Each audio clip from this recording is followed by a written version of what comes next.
Netcasts you love. From people you trust. This is Twit. Bandwidth for iFive for the iPhone is provided by CacheFly at CacheFly.com. This episode of iFive for the iPhone is brought to you by Gazelle, the fast and simple way to sell your iPhone, iPad, MacBook, or Android smartphones. Find out what your gadget is worth and get cash to upgrade to the latest iPhone at Gazelle.com.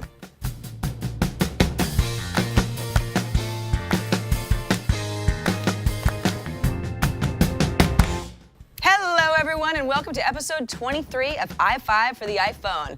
And happy 2013 to all of you. To celebrate the new year, we're going to do something really special. We're going to run down 5 of the best iPhone apps, news, tips, and tricks. Actually, that's exactly what we did last year, too. But this year is going to be more betters. Number 1, let's start with Facebook's holiday gift to all of us, a standalone app called Facebook Poke. I know what you're thinking. Poking's the worst feature of Facebook. Why would we ever need a poking app?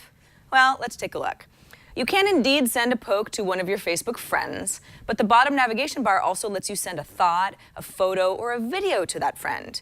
And here's the twist. Your note, your photo, or your video can be set to display for just 1 second, for 3 seconds, for 5 seconds, or a maximum of 10 seconds. After that, it self-destructs, meaning that that friend of yours has a very short window to absorb what you sent before it disappears forever into the ether.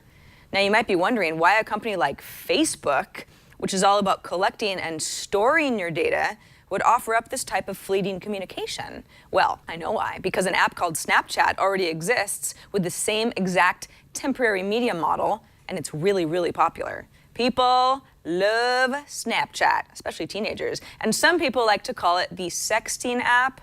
The thinking being that if you sent a photo you know was only going to be seen for a couple of seconds, maybe you'd be tempted to get a little risque with your material. By the way, please don't ever do that. It's a really bad idea because screenshots still last forever. Anyway, Facebook has a history of copying features that other cool apps have so that you're less inclined to ever feel the need to leave Facebook at all. Facebook Poke rolled out right before Christmas. I spent about 3 days having some fun with my friends, and then that fun, it kind of wore off. If you're using Facebook Poke and you're absolutely loving it, will you let me know? Because maybe I'm just old-fashioned, but when it comes to things like love notes or photos or videos, I'm still really into saving them. Number 2, are you an active uploader of videos to YouTube?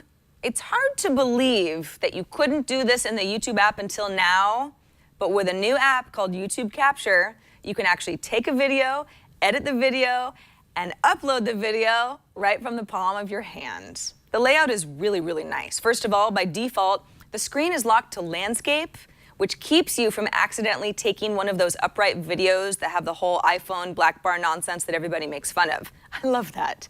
Once you have a video, you can give it a title, you can choose whether or not to share your location information, make the video public or private, share not to just YouTube, but also Google+, Facebook, or Twitter. You can even clean it up a little with some color correction, image stabilization, a trim tool, even throw on some default YouTube soundtrack music. It's limited, but it's a nice feature.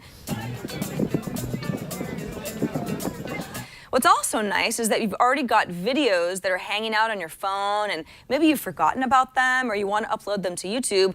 That's easy too. You just choose one and you follow the steps again.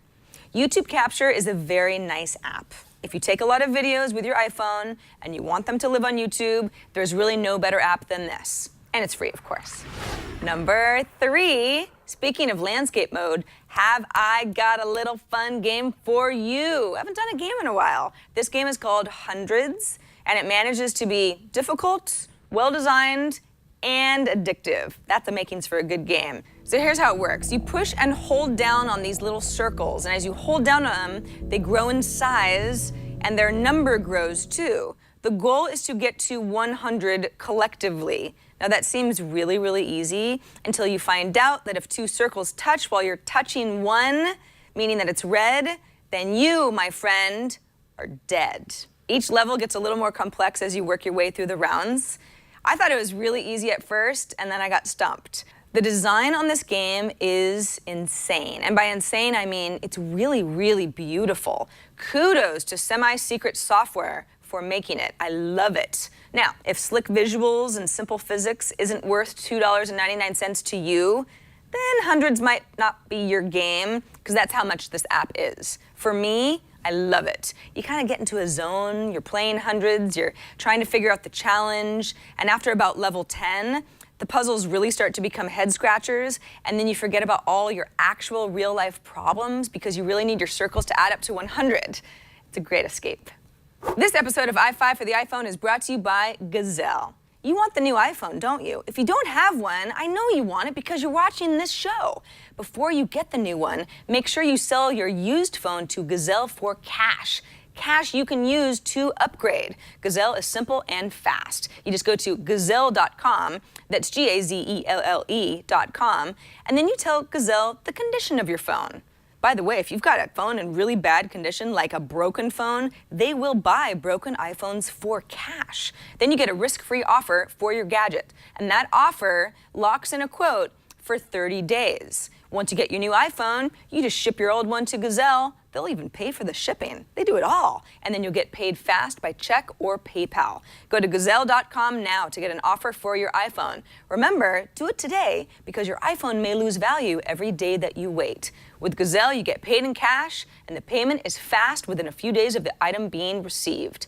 Paid almost $50 million to over 300,000 customers so far. People love Gazelle because it's easy. A fast process, no listing hassles at all. In fact, check out these products on the site. An iPhone 4, iPhone 3GS, iPhone 4S. You may very likely have those laying around your house, and you want the money for them, right?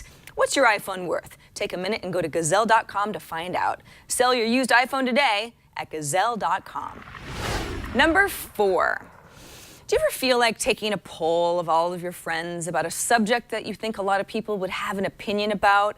Like, for example, who should win the football game, the Niners or the Packers? Or maybe you're doing research for a project and you need a sample of people telling you what brand of shoes they like best. Polls are made for exactly this reason, right? Well, it's never, ever been easier with an app called GoPollGo. You can create a poll about anything. You write out your question, a description if you need it, and the answers your poll takers have to choose from. Now, you don't have to tweet out this poll or post it to Facebook. GoPollGo has its own internal feed, but you probably won't get a huge response. At least in my experience, it's better to share the poll where it'll get the most attention. More answers, better poll. You don't have to start your own poll, though. You can just go to GoPollGo and take other people's polls. There's a featured poll feed as well as a recent feed. Now, some polls are clearly a lot better than others. It obviously depends on the person who made it. But if you find one that you want to participate in, once you vote, you can see the results. GoPollGo has been around for a while, but this app is brand new, totally free, and looks really nice. I'm not convinced it's something I'd use that often, but hey, I suddenly have a built-in polling machine on my phone. What's not to like? Finally, we've reached number 5, and I kind of saved the best for last in this show because one of my very favorite photo collage apps, Diptic, that's D-I-P-T-I-C, has gotten a huge upgrade, and it's better than ever. The idea with Diptic is to fill pre-designated shapes with a group of pictures that complement each other, that go well together. And now, along with the standard geometric layout options, you have 100 new crazy layouts. You can choose multiple photos at once. That's new. Diptic did not used to allow that, so it's a lot less cumbersome to fill out your collage. You can also quickly swap 2 photos' places by tapping them simultaneously. Very helpful. You can pull in photos from Facebook, from Flickr, from Instagram, anything on your camera or photo stream. You can mess around with your Diptic's joints, that's what they call them, and make your collage kind of awesome and strange. You can screw around with your border shape. And even, yes, even Diptic has rolled out its own set of photo filters. It's all the rage, you guys. Hey, you want your peace sign Diptic to look that much more like the 70s? You got it, dude. In all fairness, Diptic actually introduced photo filters back in June last year, so they've definitely beat a few other high-profile apps that have recently jumped on the filter bandwagon, Twitter. And if all that wasn't enough, when you've made the best diptic ever and you're ready to share it. Along with quite a few virtual options, you can choose to send a physical postcard to someone anywhere in the world. Can I just say how happy postcards make people? This would be a great little I'm thinking of you thing to send to your Aunt Claire next time you're on vacation with your iPhone. You don't even need a stamp.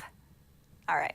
I love Diptic, obviously. It's always been a great utility to group photos together easily, and now it's all that plus major customization and new features too.